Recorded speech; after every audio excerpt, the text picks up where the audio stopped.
Good evening. I, Professor Robbins, will be giving you a crash course in the art of examining the exterior of written novels to grasp the concepts within. We will then be moving on to examining excerpts in order to grasp the full context. We have learned that it is not necessary to read an entire book. Here we have Treasury of Bedtime Stories, Library Classics. As we can tell, this is a treasury of dark magic. Here, a grandmother has turned herself, her son, and her daughter into bears. Let's learn more. But one day, when Snow White had grown to be a young maiden, the vain queen asked, "Mirror, mirror on the wall, who is fairest of us all?" And the mirror replied, "You, my queen, may lovely be, but Snow White is fairer still than thee." This kingdom is obviously ruled by a high sorceress, and she is fascinating with the color white. Therefore, she has taken on an alter ego and is now fighting between her consciousness. Let us move on. Suddenly there was a knock on the mayor's door. The people all turned to see a strange fellow standing there. He was wearing a long red cape and a hat with a red feather. He had yellow hair and a pipe hung from a silk scarf around his neck. "I am a poor piper," he said, "but I can rid your town of rats. Would you pay 100 pieces of gold for me to do it?" "Oh, I would give you 1,000 pieces of gold to anyone who could rid us of these rats," exclaimed the mayor. And the rest of the council members echoed, "Yes, yes, 1,000 pieces of gold." From this, we have been able to tell that in this universe, the people are not only very poor, as collectively they only have 1,000 pieces of currency, but they are also very overrun with giant rats and need heroes in order to slay them.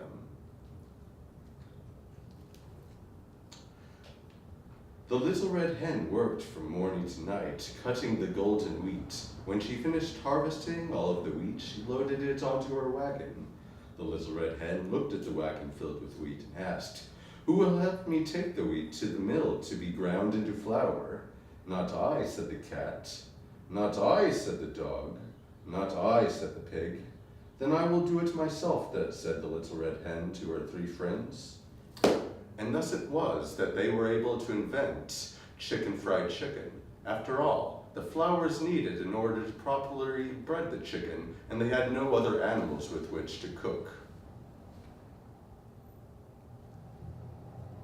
Once upon a time, there was a young girl, as sweet as sugared milk, and as kind as a mother's kiss, and as pretty as a sun setting in the sky. The girl had a very mean stepmother who made her life a misery. The stepmother and her 2 nasty daughters treated the girl as a servant. They always made her scrub the floors and wash dishes and pick up after them. They called the girl Cinderella because at day's end she would sit among the cinders on the hearth and warm her tired bones. Cinderella was always cheerful and polite, even though her stepsisters treated her cruelly. Her kindness made her beautiful, and her beauty ran until he was sure he would win. "This isn't even a race," he said to himself.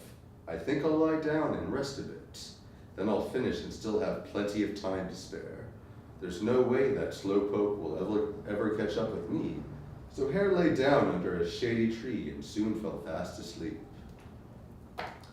In this, we can tell that one should never race a turtle, as they are incredibly slow, and you are often going to turn into a rabbit, off to wander off and do whatever he wants until he loses a race. The paper maiden, whose name was Alyssa, was a very graceful dancer. One arm was raised above her head and one foot was lifted so high behind her that Will thought she had only one leg, just like him. She wore a dress made of sky blue gauze with a blue ribbon on one sleeve.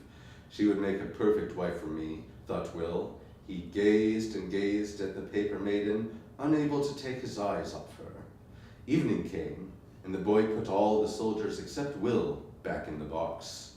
When it grew dark, the toys began to play together, The tin soldier stood stiffly at attention and watched Alyssa.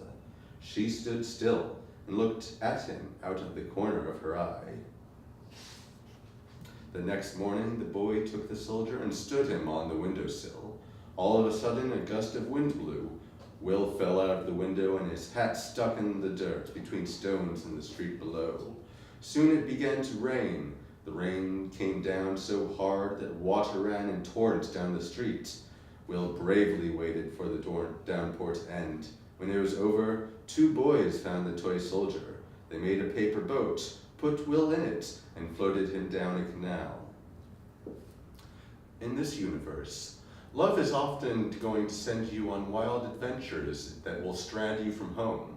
It is recommended that if you are going to do this, you be a 5-inch tall toy soldier. This has been Treasury of Bedtime Stories, a universe with magic running rampant, and talking animals, and dread around every corner. This has been Storytime with Nathan. I hope that you've learned that anyone can grasp the true nature of a novel by studying its exterior.